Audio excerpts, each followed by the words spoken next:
మేషరాశి వారికి ఈ రవి పుష్యార్క సందర్భంగా ఎలాంటి విధి విధానాలు పాటించాలో ఈ వీడియోలో సవివరంగా సంపూర్ణంగా తెలుసుకుందాం.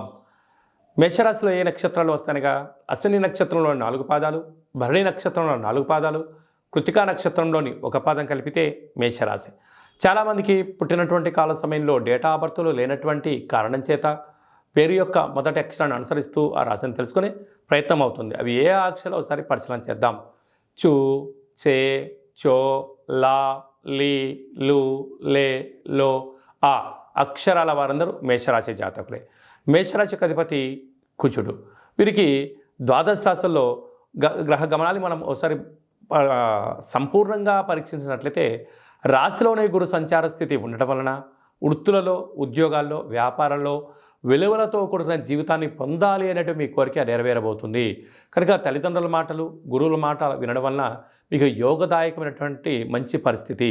ఇది పుష్యమాసం అవడం, పూర్ణిమ, పునర్వసు, పుష్యమి నక్షత్రము, అందులో గురువారం రోజు రావడం వలన మీరు వీలైనంత వరకు ఆ రోజు ఉపవాసాన్ని స్వీకరింపజేయడం, పసుపు రంగు వస్త్రాలను ధరింపచేయడం, అలాగనే మీ ఇంటి ఈశాన్య దిగ్భాగంలో లేకపోతే తులసి కోట దగ్గర ఈ పసుపు రంగుతో కూడుకున్నటువంటి ఫలాలను భగవంతుడికి నైవేద్యంగా పెట్టడం, తెల్ల జిల్లేడు వృక్షం దగ్గర పసుపు రంగు పేపర్ పైన ఎరుపు రంగు పెన్ను చేత మీకు ఉన్నప్పుడు కోరికలను వ్రాసి తెల్ల జిల్లేడు యొక్క వృక్షానికి కట్టడం, అలాగే తెల్ల జిల్లేడు వృక్షం దగ్గర పసుపు రంగులో ఒక దోషుడు శనగపప్పును పోసి 16 రూపాయి నాణ్యాలను కట్టి వృక్షానికి కట్టే ప్రయత్నం చేయండి. అలా మాకు కుదరలేదు అనుకుంటున్నట్లయితే ప్రవహించే నీటిలో సమర్పించండి. మాకు ప్రవహించే ప్రాంతం లేదండి అనుకున్నట్లయితే మీకు దగ్గర ఎక్కడైనటువంటి నవగ్రహాల దేవాలయం కానీ శివాలయం కానీ ఉన్నట్లయితే ఈ యొక్క పసుపు రంగు క్లాత్, శనగపప్పు, 16 రూపాయల నాణ్యములను ఆ గురుగారికి ఇచ్చి గురుగారి చుట్టూ 16 ప్రదక్షిణలు చేయండి. అది కూడా కుదరలేదు, బ్రాహ్మణుడు మనకు అందుబాటులోకి లేడు, శనగపప్పును నీటితో లేకుండా పంచామృతములతో కలిపి మహాదేవుడికి, శివుడికి రుద్రాభిషేకం చేసి ఈ పదార్థాన్ని తీసుకొని వెళ్ళి గోమాతకు సమర్పించండి. మీ యొక్క జాతకంలో ఉండబడినటువంటి గురు యోగ్యత దోషాలు తొలగిపోయి ఉన్నతమైన స్థాయికి మీరు ఎదుగుతారు అని చెప్పి గమనించాలి.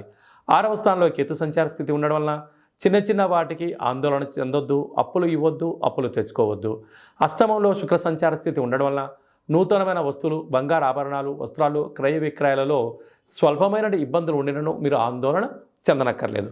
భాగ్యస్థానంలో కుజ బుధ సంచార స్థితి ఉండడం వలన వృత్తులలో, ఉద్యోగాల్లో, వ్యాపారంలో భార్యాభర్తలు తీసుకునే నిర్ణయం వలన మీరు ఉన్నత స్థాయికి ఎదుగుతారని చెప్పి గమనించాలి. రాజ్యస్థానంలో రవి సంచార స్థితి ఉండడం వలన దూర, వాయు, జల ప్రయాణాలు పెట్టుకోకపోవడం, మీ జన్మ నక్షత్రం రోజున అష్టమి, పూర్ణిమ తిథి యందున మీరు తొందరపాటు నిర్ణయాలకు ఇది సరైన సమయం కాదు అని చెప్పి గమనించాలి. లాభస్థానంలో శని సంచార స్థితి ఉండడం వలన వృత్తులలో, ఉద్యోగాల, వ్యాపారాలలో ఓపిక, పట్టుదల, ధర్మమైన మార్గాన్ని ఎంచుకోగలగాలి. వ్యయంలో రాహు సంచార స్థితి ఉండడం వలన శత్రువులు పొంచి ఉన్నారు, తస్మాత్ జాగ్రత్త.